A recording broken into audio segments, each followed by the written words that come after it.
Did you like the Mets trade for Jay Bruce? Mets traded Dilson Herrera and a minor league pitcher to the Reds to get Bruce, who should be here tomorrow and should be hitting cleanup for the Mets.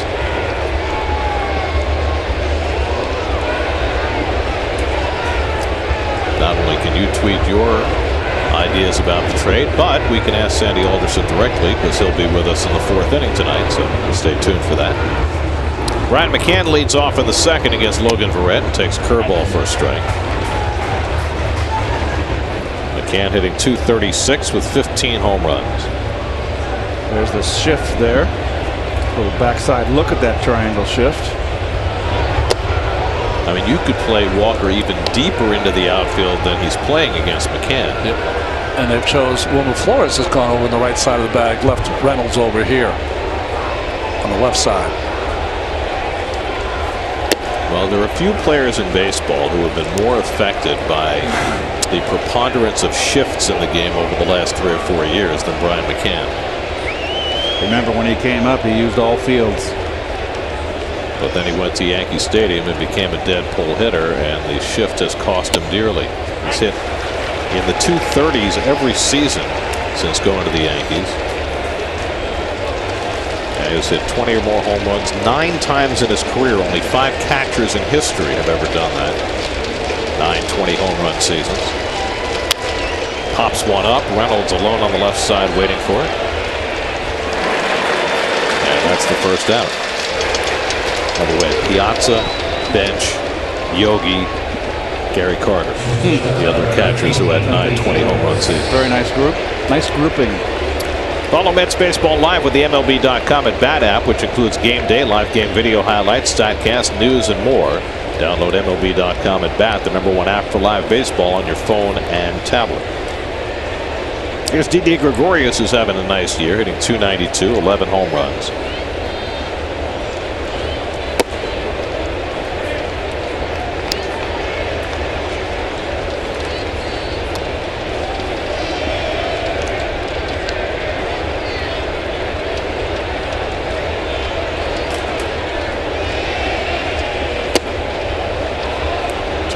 Gregorius. Logan Verrett gave up a leadoff triple to Brett Gardner to start the game. Gardner thrown out at the plate trying to get an inside the park home run. And Verrett has retired the next 3. Behind Gregorius 2-0. And he takes a fastball for a strike. Gregorius, second year with the Yankees, came over in a 3-way deal a couple of winters ago from Arizona. Deal that sent Shane Green, a pitcher, to Detroit. It's turned out to be a terrific deal for the Yankees. Yeah, except for the first month. Replacing a future Hall of Famer is not easy. Gregorius has done a nice job. Well, he is tremendous defensively, and he's, you know, with Beltran gone, he's probably having the best year of any Yankee in the lineup, which I don't think was the game plan, but that's the way it's worked out. Yankees are 12th in the American League in runs scored, 12th in home runs, 13th in on-base percentage, dead last in slugging percentage. It's just been a very difficult offensive year for them. In some ways, it's remarkable that the Yankees are a .500 team. 2-2 coming, low and inside. And, you know, if it weren't for that fabulous end of the bullpen that they had concocted, I mean, their starting pitching has not been good. Their offense has not been good. And yet, Joe Girardi's managed to get them to .500. But every time they had a lead after 6, they kept it. 3-2 from Verrett, and Gregorius bounces one foul. Well, it's going to be interesting to see Mr. Beltran going back to the state of Texas, how he'll do. You think the Houston fans will travel to Dallas just to boo him? Maybe. It's amazing. I mean, the Yankees went back to played in Houston last week, and they still boo him. I mean, it's 12 years later since he decided not to re-up with the Astros, team that he played for 3 months. That's drilled down the right field line, headed toward the corner, and that ball is foul. Gregorius just had a little too much hook on that.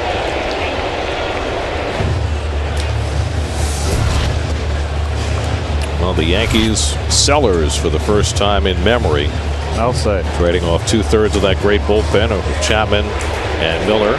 Being traded to the Cubs and Indians respectively, and then today Beltran to the Rangers, Ivan Nova to the Pirates.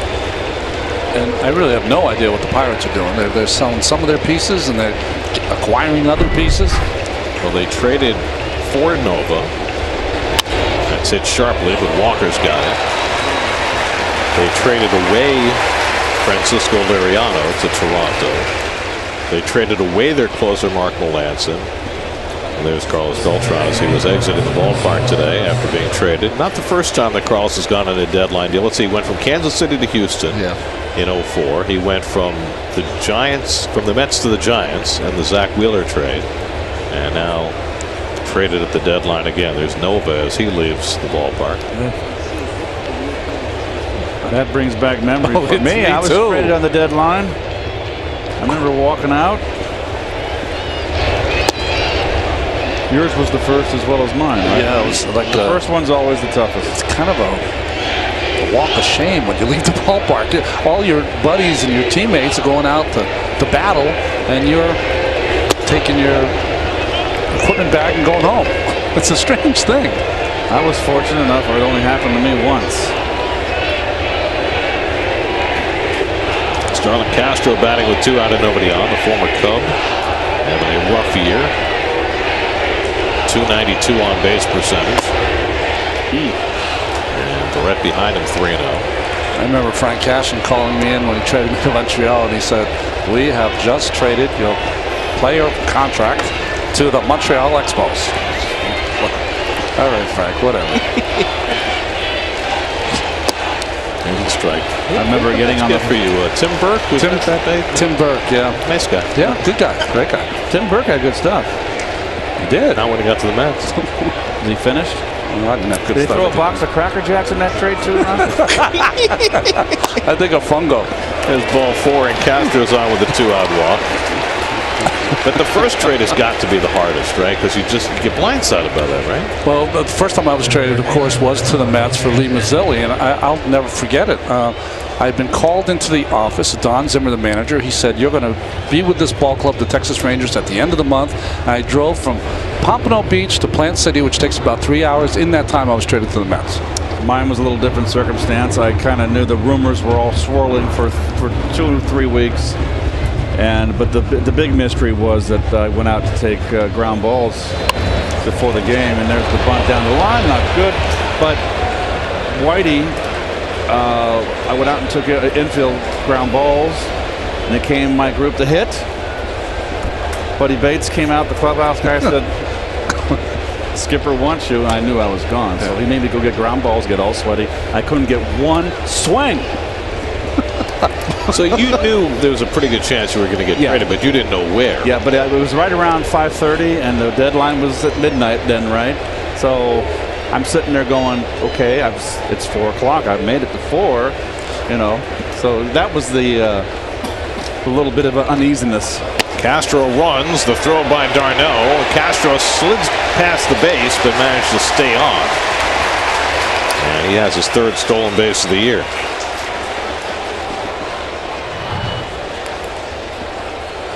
Good pitch to throw up. Yeah, it's too good a jump.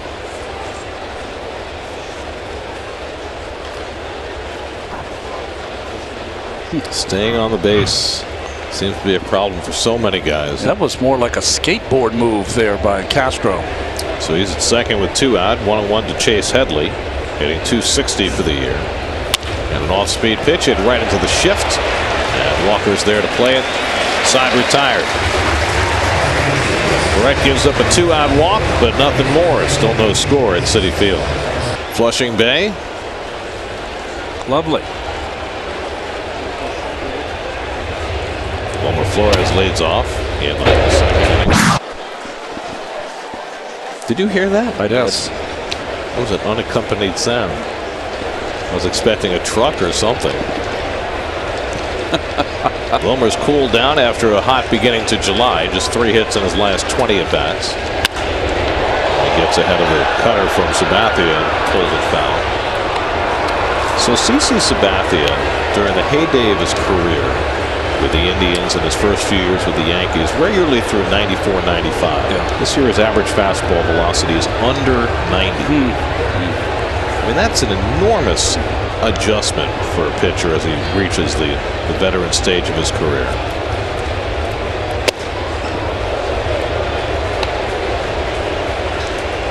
For his career, he had a lot of success in August. I don't know how relevant that still is, but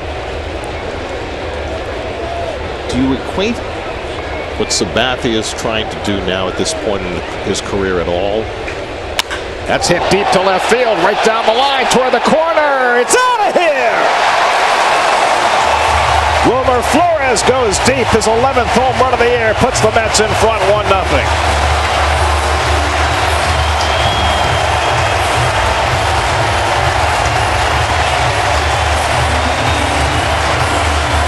Now Wilmer hits 7 home runs in the month of July. His first in August gives the Mets the lead.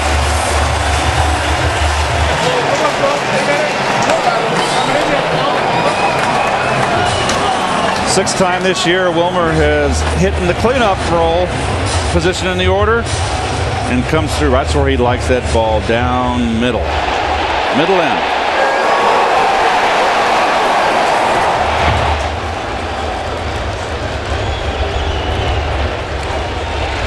Travis d'Arnaud grounds one. Gregorius bobbles it, but it comes right into his bare hand, and he throws out d'Arnaud for 2, and it's bounced for Didi Gregorius. Oh, nice look right here. Boy, I want to know the exit velocity on that one. See if we can find it for you.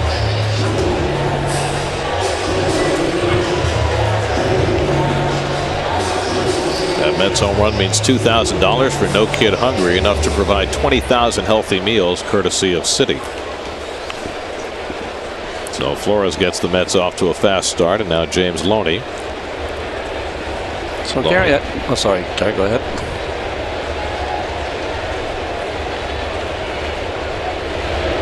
So I was going to ask you before Wilmer hit the home run, how do you compare what Sabathia is trying to do right now with what Bartolo Colon has done in the latter stages of his career?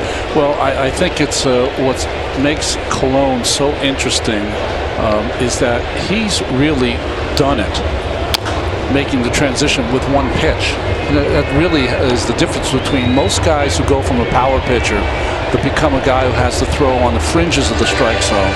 They usually do it with 3 or 4 pitches. That's what Sabathia is trying to do. But Colon's different. He was almost like, you know, I don't want to be a jack of all trades, a master of none. I just want to master this one pitch, this fastball, and make it move.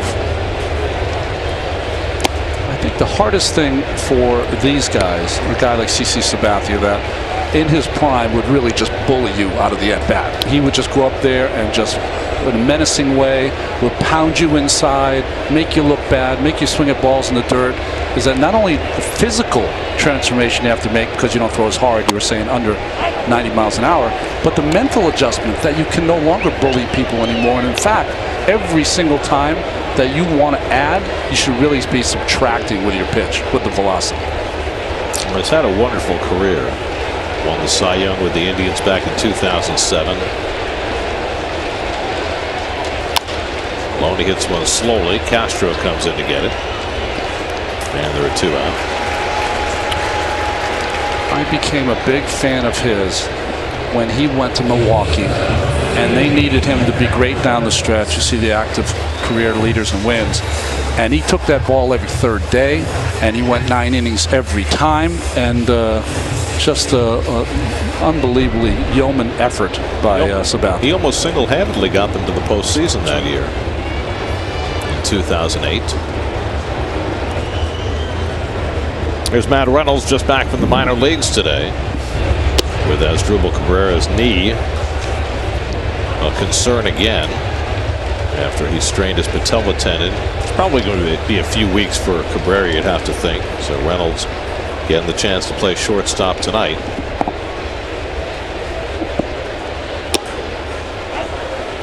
Reynolds had 43 at-bats with the Mets earlier this year, hit .233. He was struggling at Vegas. He was hitting just .234 in AAA. Mets had other options, but decided to go with Reynolds, who already had big league experience.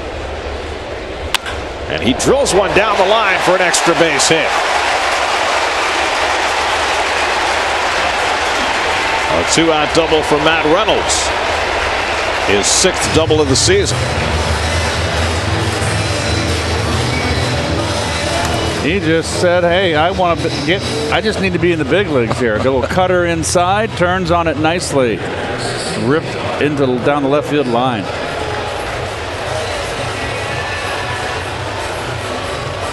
Then Chase, I won't say it, Headley. Just did. Can't resist it. Let's see how the Yankees handle Alejandro De Aza here. 2 out, first base open, pitcher on deck. De Aza has been hitting lefties well, and he's been hitting everybody lately. De Aza hit .375 in the month of July. And takes the slider inside. The contrast, huh? Couldn't buy a hit in June. And his at-bats have just been great lately. He was on base 3 times yesterday. With 2 hits and a walk, including a perfectly executed bunt base hit.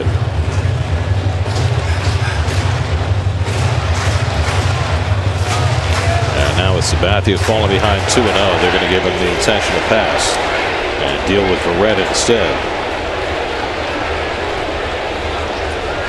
Well, that's the difficulty of hitting in the 8th hole. Even though it's a lefty against a lefty, they try to nibble and see if you chase, and if you don't, they'll walk you. It takes a veteran hitter to hit in that 8th spot, even though you think in terms of the 8th hole as your worst hitter on the team. So Logan Verrett, who's never had a major league run batted in, will try and get Reynolds home from second. Logan is 1 for 24 in his major league career. Reynolds at second, De Aza at first with 2 out. A run home on the Wilmer Flores leadoff home run.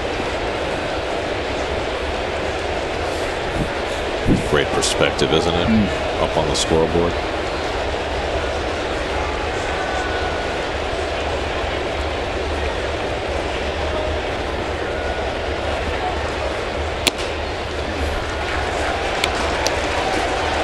CeCe's trying to cut that ball in on the right-hander, but it's not working for him so far. Sabathia now 36 years old.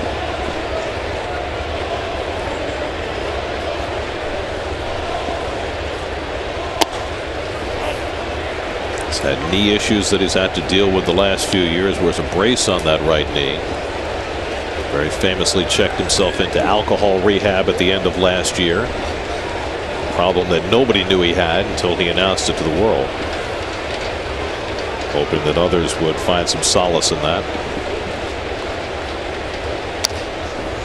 1-2 to Verrett.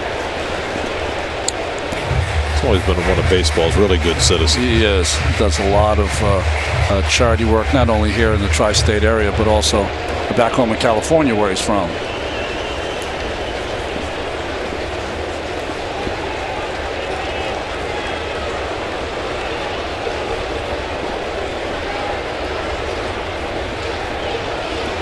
Two on, 2 out.